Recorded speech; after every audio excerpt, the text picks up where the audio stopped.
the leader of the Hindus realized, but wait a minute, the Muslims want the same thing that we want.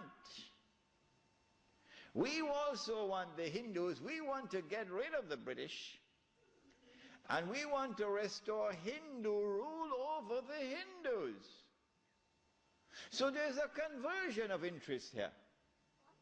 So Gandhi, who later became known as Mahatma Gandhi, Gandhi approached the leadership of the Khilafat movement and he said to them, listen, the same thing you want, the same thing I want. So why don't we join forces? Will you allow me to join the Khilafat movement? And guess what the leadership of the Indian Muslims did? It was revolutionary theory on their part, and we praise them tonight. They admitted, they accepted the offer of Gandhi, and they formed an alliance. And so the Khilafat movement in India now became a Hindu-Muslim alliance for the purpose of getting rid of British rule. And then that would replace, that which would replace British rule would be Islamic rule over Muslims and Hindu rule over Hindus. This constituted the most dangerous of all threats that Western civilization have ever experienced in its entire period of colonization of mankind. This Khilafat movement. Because the Western objective was to demolish every existing state structure in the world and replace it with the secular state.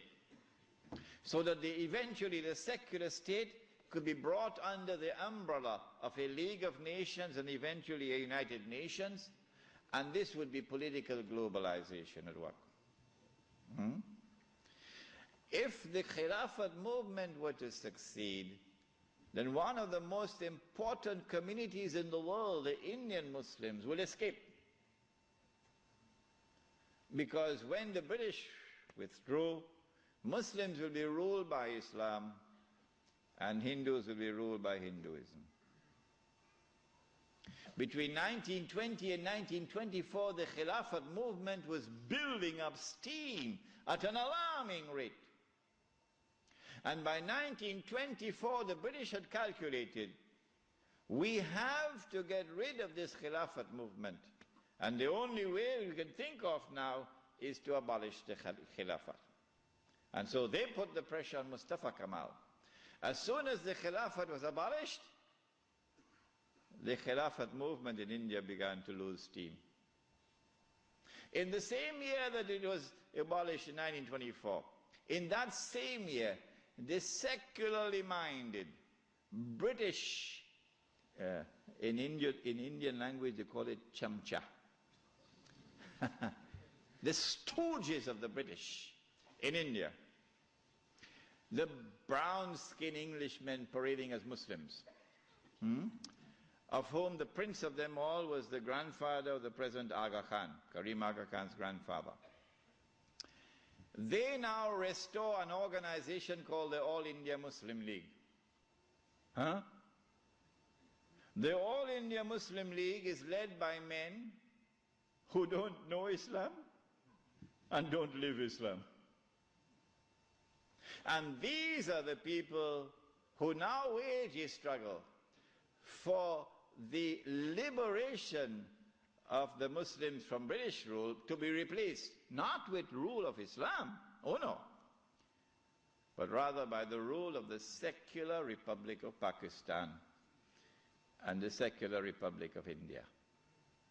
So that Pakistan and India could be embraced within the community of secular nation states. But of course you had to put a little red herring to fool the people. So you have to make it appear as though Pakistan is going to emerge as an Islamic state, but that's just dust in their eyes, to fool those who see with only one eye. And so in 1924, on the 3rd of March, the caliphate was abolished.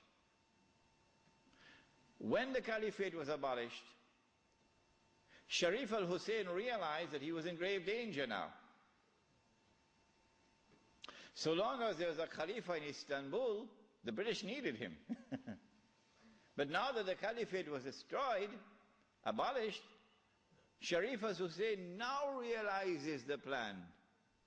He says, oh my gosh, they're going to send Abdulaziz ibn Saud to cut my throat now. In exactly the same way that Abdullah of Jordan is now realizing, as soon as Bush attacks Iraq, that is the end of me. So Sharif al-Hussein decides 4 days later, on the 7th of March 1924, to claim the Khilafah for himself. But when you're a client state of Britain, you can't do that. You have to first apply to the British government for permission to become the Khalifa. He didn't do that. As soon as Sharif al-Hussein claimed the Khilafat for himself on the 7th of March 1924, you're going to get all of this information in that book which is outside, The Caliphate, the Hijaz, and the Saudi Wahhabi nation state. As soon as he did that, Britain gave the green light to Abdulaziz. Attack. Within 6 months, the Saudi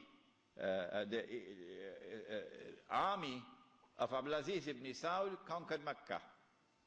And Abdulaziz and Sharif Hussein packed his suitcase and off he went. British took him away. This one the Americans will take out of Jordan.